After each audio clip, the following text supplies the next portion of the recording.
In the words of Prince in his song, Dear Mr. Man, listen, ain't no sense in voting. Same song with a different name.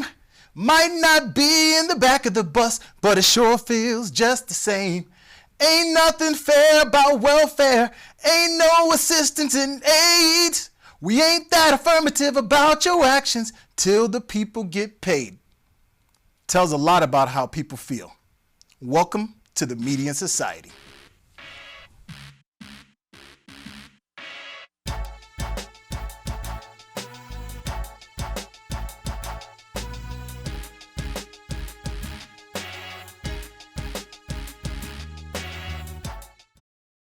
So, here's a question. Can we really end racism? Is it possible? Well, no. In my opinion, no. Okay. Because people get prejudice and racism intertwined. Racism is systematic. I was having a conversation with my wife earlier about this. And like she said, in order to truly end racism, it's like if something was wrong with your house and it was in the core of the house. In order to eliminate it, you would have to destroy it and start from scratch. Mm-hmm. There's no way that the powers that be will dissect America bit by bit and tear it down from its lowest denominator to create something that will make everybody equal. Now, when we talk about prejudice, is there a way to reduce prejudice? Yes, that's what happens when Caucasian Americans open up their mind and get to know the Black American experience, and come to a realization that your life and the way that you live is totally different from the way that mine or my other brothers and sisters that are Black live, and that comes with acceptance that there's a lot about America, there's a lot about white America that is wrong. And in order to truly admit that and look at that and change that, you have to take a deep look at yourself and some of the biases that you have. And to be honest, most white people that I know don't have the skill set or the capability to do that because it hurts too much. They don't want to look at them or their family members and actually come to the realization that the problems that we have in America is based on what we've done and what we continue to do. Okay. Eric? I agree 100%. I don't think you can end racism without destroying the whole building and rebuilding. You just can't. Okay. And I also agree with about prejudice.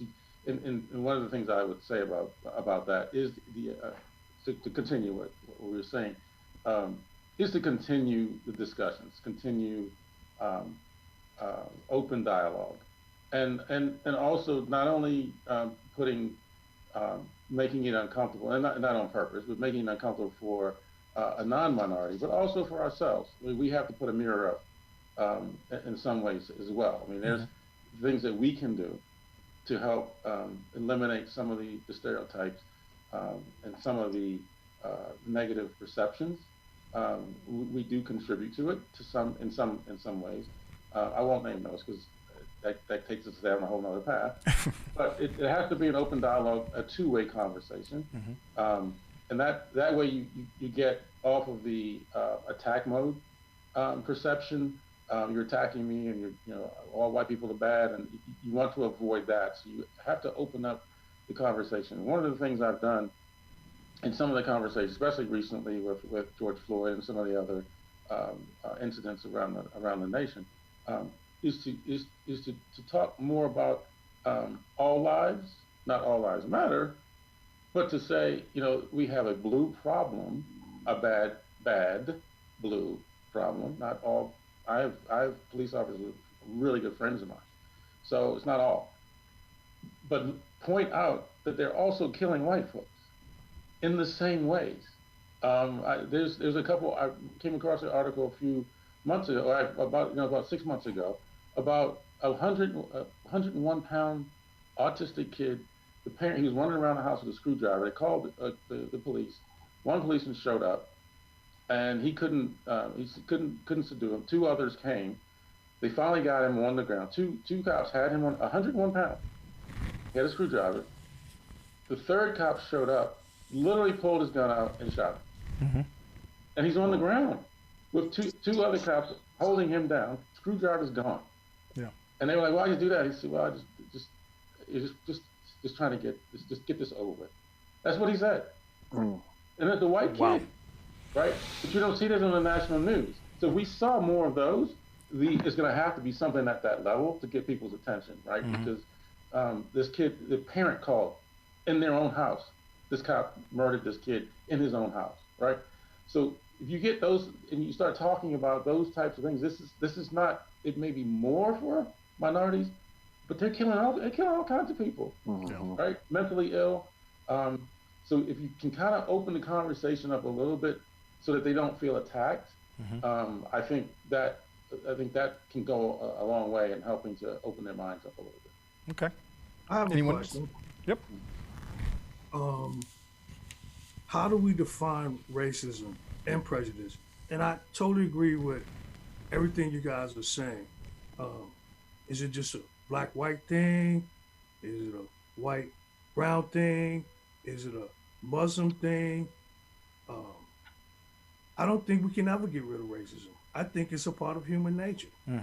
When you have two different groups of individuals that live differently, they're going to find a prejudice about those people, and then if they get in charge, then you'll have racism. Let's think about Rwanda a few years back when you had the Tutsis and the Hindus. For me, if I seen either one of those groups, I wouldn't know the difference. But that was another system by blacks that you couldn't tell the difference, that prosecuted another group because they was different or they had prejudice or racism towards them. How do we stop that? I don't think it ever can be stopped. Does being a Democrat really seem to be advantageous for us as black people? I'm gonna let Jethro start. I'll put it to you this way. The core values that I was taught to believe about the Republican Party is what me, my family, most of my friends grew up on. Go to church, take care of your family, go to school, do the right things. I was brought up on that. But over the years, I realized there's been a part of that political spectrum that are racist. And I can't deny that. And that's why I can't be a part of it. But the core values, supposedly conservative, fiscally conservative, I mean, that's how we probably all got to where we are now, by following these core values. Today, party now, it is an extreme element. And even some of the basic ones, though, they seem to don't understand that a lot of their policies over the years have adversely affected black people on a harder standard than them. Okay. Ben? Yeah, I think the public conservative persona or conservative mantra sounds good with the do the right thing, go to church and everything. But what actually happens from those people who are conservative, it seems to be two completely different things. So they're pro-life normally, unless it comes to Black Lives Mattering, unless it comes to putting on a mask to protect other lives and things like that. So it seems like they have the standard that they uphold, or that they say that they're going to uphold, fiscal conservatism, unless you have a president in office who spends money like it's water. They don't care when it's time to put up or shut up. So I think the values that they espouse, if they live by them, that would be one thing. But it seems to be that they don't live by those values. And for that reason, the things that the Democratic Party has been acting on over the last 20 years have been things that I find more near and dear to my heart. Aside from me being a gun person, quote unquote, that's the one thing that gets kind of twisted around, and people think, oh, the Democrats are coming to take your guns. you got to read. It's a lot more to it than just that. It's not that they're coming to take your guns. People think that Donald Trump was pro 2A. He really isn't. He did a lot to set the 2A back in many, many ways. So and Barack Obama actually did things that actually helped 2A.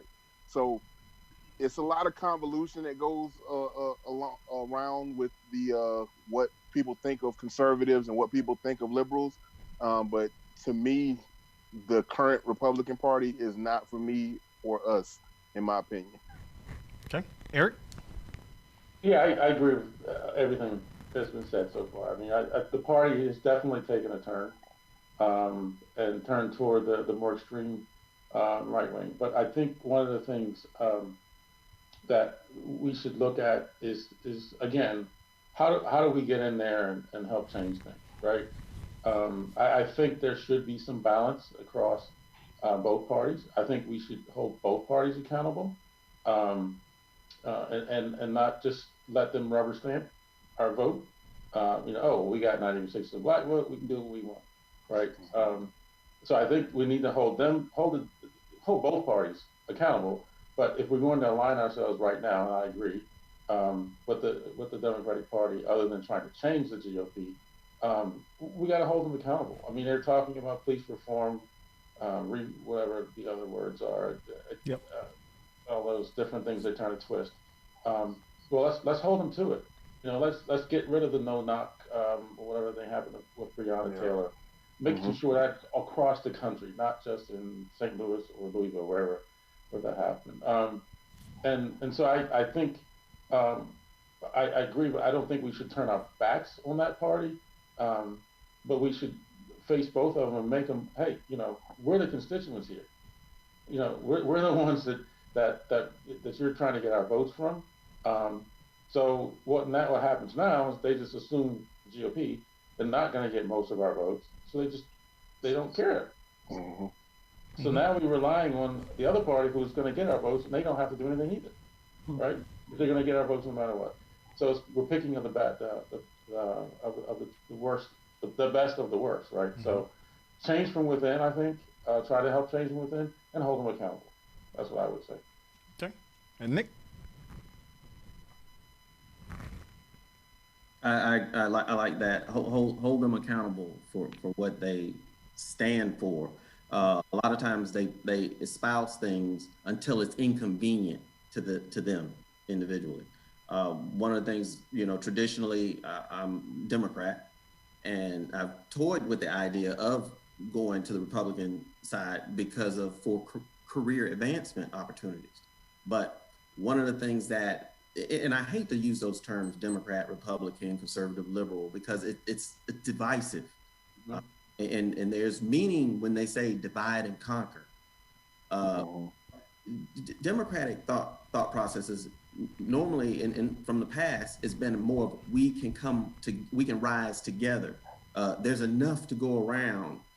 You want to provide opportunities for people to bring themselves up, whereas Republican conservative thought in the extreme fashion is I got myself up, you can do it too. Mm-hmm.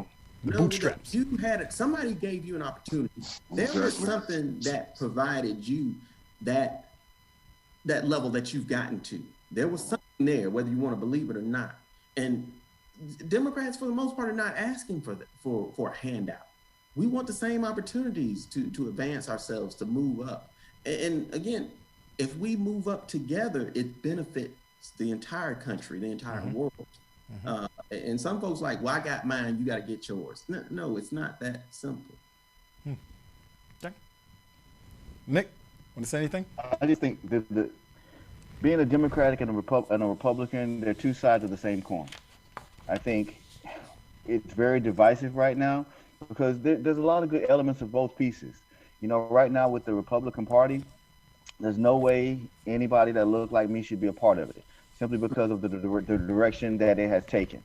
I think because us as African American men, the majority of Black Americans are with the Democratic Party. Sometimes it's a little bit easier to associate yourself with who you're like.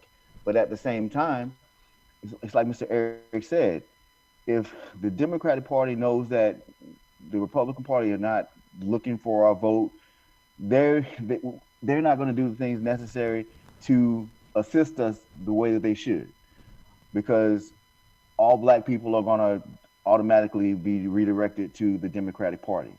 But there's good ideas on both sides. If I was to classify myself, I'm not in the middle, but close to the middle, because there's a lot of positive elements when you think about some of the things with the Republican Party. I'm not saying the Republican Party that we see now, but there were a lot of positive elements that I used to have conversations with older uncles who were Republicans. And being a younger kid, I was like, how could you be a Republican based on everything that I knew about what a Republican was, and the majority of black people were Democrat. But there are a lot of positive elements in regards to what conservatism is, like Jethro said. But at the same time, there's a lot of positive elements with being Democratic. But the thing that we see now is that there's a constant, it's not even a debate, it's just nastiness amongst the two groups demonizing each other.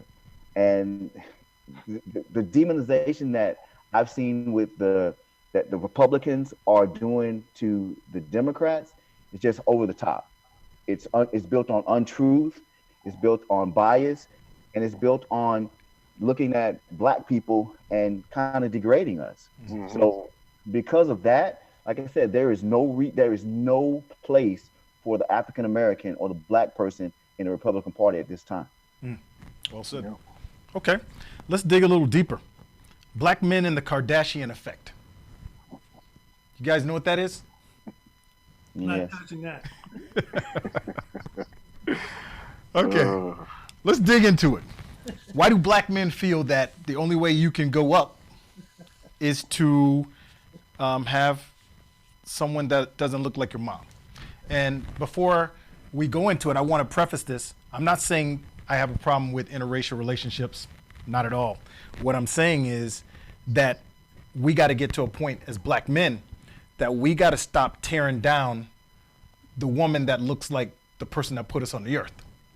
So my question to you guys, I'm sure all of you have been affected by this in some way with the Kardashian effect, that black men have to go and find someone that doesn't look like their mom. How does that make you guys feel? I'll go ahead if I start. Sure. Personally, it aggravates me. It agitates me, because black men are kind of manipulated to think that white is right. Part of the reason that I believe that black men tend to gravitate toward white women is because of what they think that relationship can bring them. Mm-hmm. I'm in total agreement with, sometimes you have to marry up. You know what I mean? Mm-hmm. I come from Pensacola. In my opinion, I had a decent upbringing, growing up in basically a one-parent home. Mm-hmm. But two individuals know my wife, and you know her family, and her family were kind of upper class. Mm-hmm. So by me marrying into that family, I kind of married up. Mm-hmm. But sometimes black people or black men believe that the only way to marry up is to marry into a white family. That's how you marry up. That's kind of, like I said, we're manipulated to think that the only way for advancement is to totally bypass who we are and just get with the white people. And that's totally not true, because there are numerous, and I think that has everything to do with how we view ourselves. You know, the images that we see on TV, you know, there's not a lot of, you know, we had the Huxtables, we had Bill Cosby, but that was one of very few images that we saw of African American families who are thriving. Mm-hmm. The majority of the stuff that we see is stuff like, you know, Good Times or what's happening. And like I said, there's nothing wrong with that. But sometimes when we're manipulated to think that in order to live the life that we see other people live, that we want to emulate, we have to move away from our group. Jethro? I agree with everything you guys have been saying. I think as individuals, as humans, as blacks, we have to redefine what we can consider success. Making a lot of money, yeah, you're successful doing that. Where our happiness is. If I have a basic shelter that I own, I'm putting my child through school. I want him to be successful more than me. But I don't need riches. I think we convolute this thing where the more money I make means successful. No, that means you mean successful in making money. I don't need that. I mean, I do need it. Don't get me wrong. That's wrong. But I have happiness that I have a wife, a son, 2 granddaughters, and we're doing good because we're doing the right things. We're peaceful. We're trying to be productive citizens. This is happiness to me. To see my granddaughters come over here smiling at me, kissing me, da-da-da-da-da-da-da. That's success to me. When we start having, this makes me successful because I got a lot of money, or I got a lot of cars, I got a big house. I'm not saying nothing's wrong with those things, but I don't think that should define us. So I don't know. I don't care who you love. That's not I can't choose that for you. You know what I mean? It's not something that I prescribe to, but I can't tell the individual who they're supposed to love, who they're not supposed to love, and I don't even want to touch that. Yep. Eric? Yeah, I agree with what everyone said. Having that as a reason, using someone, basically you're using someone because of who they look like, what they look like, what their race is, or whatever, to further your career or your vision of success. I think that's wrong, and I think it can also end pretty badly. So I definitely agree with that. I think one of the things that we can do, always, Anthony, I always try to think of, all right, so how do we help that with our own kids, our own sons, is exposure. Have them and make sure it's pointed out to see exposure of other successful, whatever that term is to the individual, Black women, Asian women, whatever, and not necessarily from a standpoint of what can I get out of this for me with them, and emphasize the fact that there is, relationships are built on love and happiness and those types of things. So I think if we get those, and that's what I've been, I tell my kids, that those questions do come up. So what if I bring home, I'm like, as long as it's a good person, they're not, my daughters, as long as he's not beating on you or abusive, and I will see those things because I have wisdom now, a little bit of wisdom. So I can see those things. I can read right through it. That's not going to happen, right? So at least I will let you know. So I think having that support and educating our kids to, understand that that's not the way to success, because you're not going to be happy. I mean, you're just not, if that's the only reason you're with that person. So. Very true. Okay. Okay. I think, Jethro hit on it. Nick hit on it. Everyone has hit on it. We have to think strategically when you are selecting a partner or when you are looking for someone to be your spouse, for the long term, for the big picture.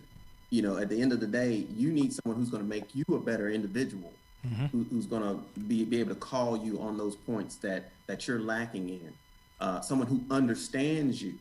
And when you go to someone, and I'm not against interracial marriages, because you love who you love, but you have to think about it long term and like, is this person going to truly understand me and where I'm coming from when I come from the office and I've had a bad day because I didn't get this promotion because of these things, A, B.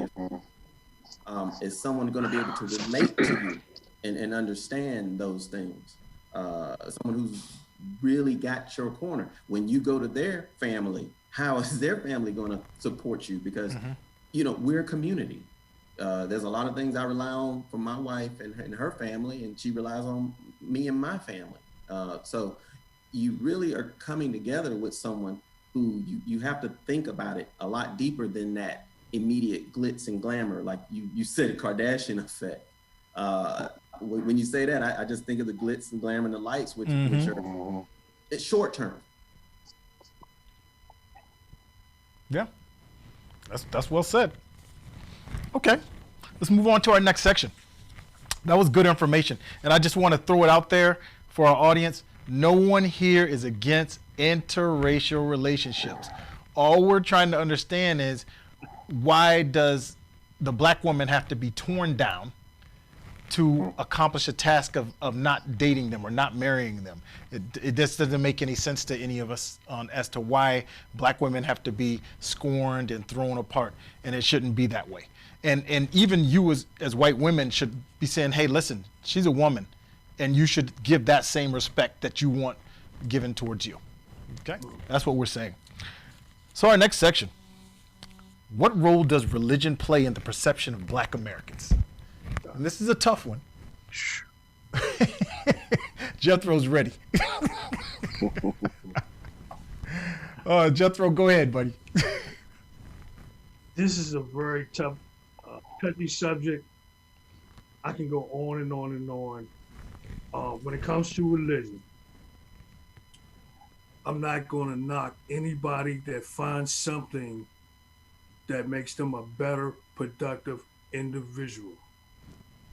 I agree with that 100%. But when it comes to Christianity and in our community, it's been strong. It has helped us.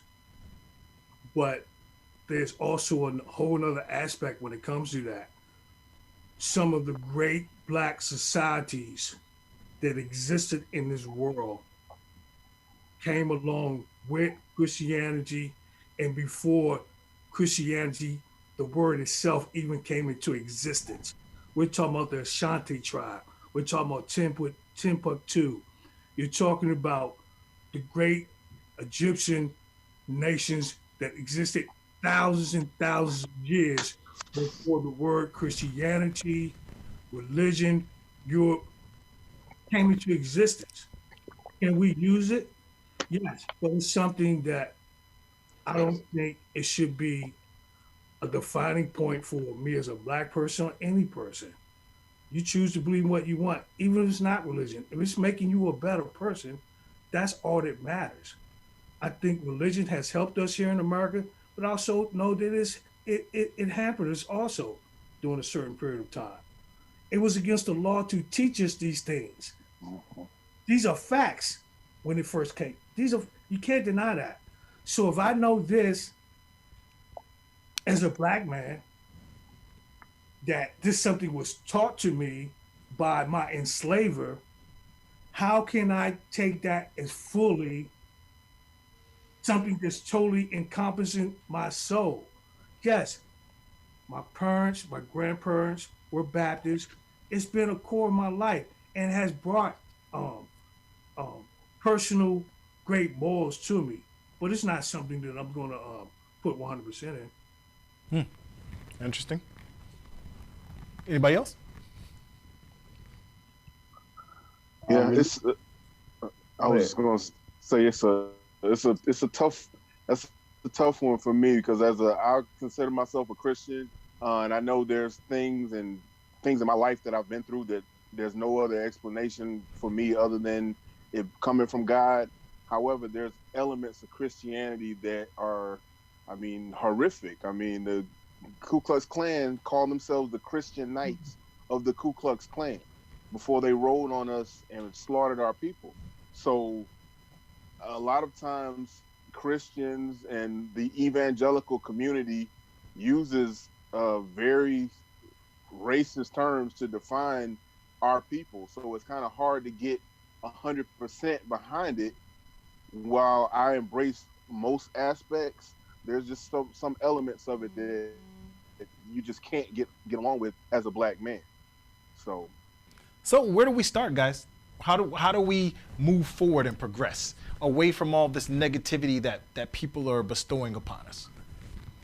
I think I'll start off. I think the Georgia elections have given me a lot of hope to see a state like Georgia have so many like-minded people that went against just outward blatant racism with our two Senate races here. I mean, it was bad here. It was bad. The ads, I don't know if they were airing nationwide, but some of the ads from the two Republican candidates were just, I mean, blatantly racist. So to see groups of black, white, brown people get together and vote in the type of numbers to turn a state like Georgia, which is right next to Mississippi and Alabama, to turn a state like Georgia blue, I mean, it lets me know that there's a lot of like-minded people that want change, that want the right kind of change. So that gives me a lot of hope.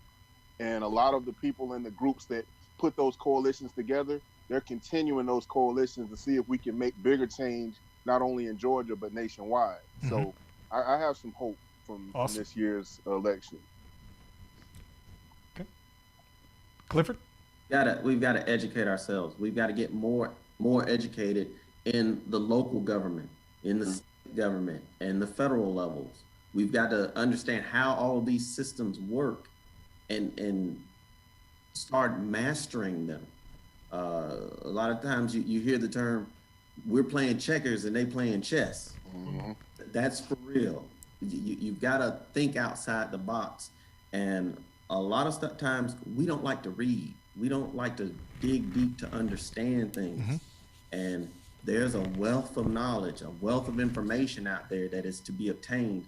We have to go dig for it. We have to instill in our children that you have to be hungry to understand the full meaning of this. When I say you get a partner who helps you, my wife helps me understand a lot of things that sometimes I just don't want to spend the time or the energy in it, but you need that kick in the butt. Hey, we got to do this because it's bigger than us. And those are the things we have to do. We just have to keep active at all levels.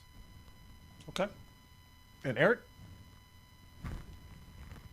I would agree. In taking Clifford and Nick, to take that another level, I think after that, I agree 100%, is to take the actions. I think, Nick, you kind of nailed that.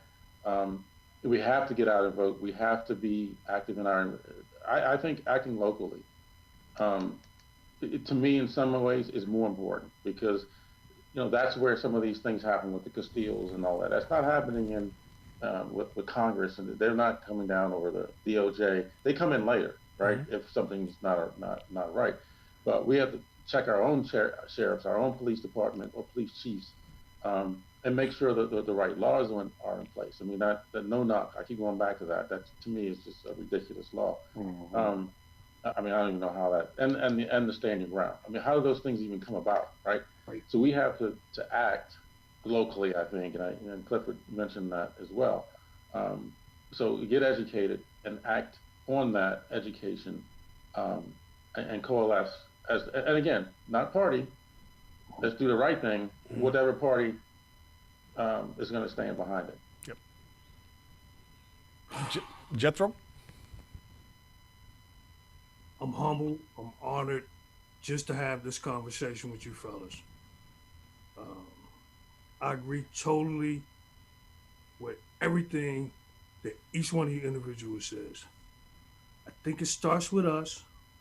It starts with us as black men, not being sperm donors, not having kids out of wedlock.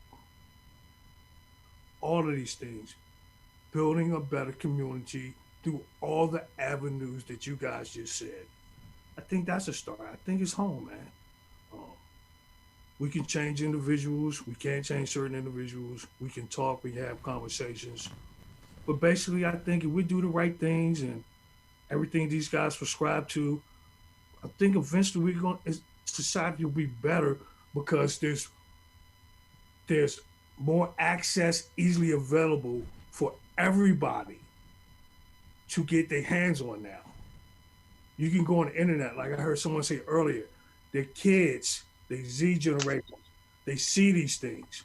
All of these things is going to make us, I think, overall better individuals and better society and a better America. We just have to do those things.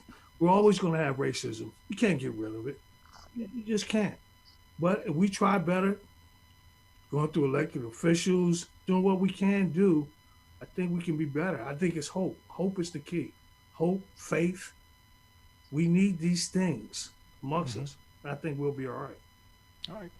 Okay, guys, I want to thank you guys so much for stopping by the Median Society and sharing your thoughts and ideas with how we can make being black in America better. I mean, obviously, it sounds a simple statement, but it's not as easy as we would like it to be. But I think overall, we're getting better. I think we're coming to a place where it is going to be better for our kids and our grandkids. And that's all we can ask and hope for right now. You know, faith plays a big part. And I have faith in our system that we're one day going to have a system that is genuinely fair for all of us. So I want to thank each of you as guests for coming by the Median Society. And I thank you all as our viewers for stopping by and checking us out. We really appreciate having you guys. You can always reach us at KA Middle Society on Facebook, and on YouTube you can reach us The Median Society. Thank you so much for tuning in. We're out.